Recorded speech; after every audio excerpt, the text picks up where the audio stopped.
What if it's an unpleasant subject the reporter is talking to you about and your goal is not to get quoted in the story?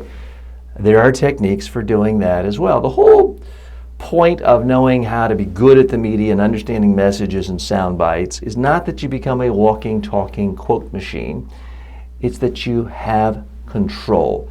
You should feel like your finger's on the edit button when you're in a media interview and you're not just subject to the whims of a reporter's interest and inclinations. So if you're being interviewed on a contentious subject, you need to learn the discipline of not having any soundbite elements come out of your mouth. Again, a refresher, sound bites are attacks, absolutes, bold action words, emotions, examples, cliches, pop culture references, humor, rhetorical questions. If you want the whole list and examples of all of them, all you have to do is email me, tj@mediatrainingworldwide.com, and I will send you at no charge Media Training A to Z that will give you a whole chapter outlining the sound bites.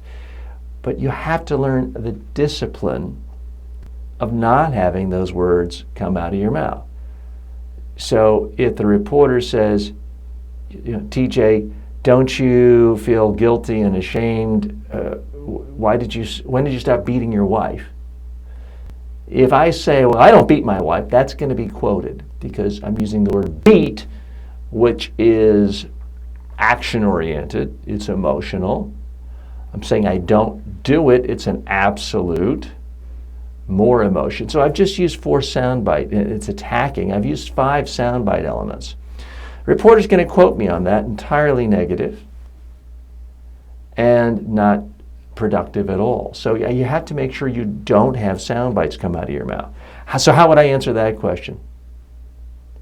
My wife and I continue to have a mutually loving, respectful relationship. Now I really can't be quoted because there's nothing particularly interesting there. There's no soundbite element there. So that's the key. Remember, your goal is not to have everything come out as sound bites. The goal is control. If you understand this process thoroughly, you can talk to a reporter for 5, 10 minutes, an hour, and not get quoted, not because the reporter's doing you a favor, but because you didn't speak in sound bites.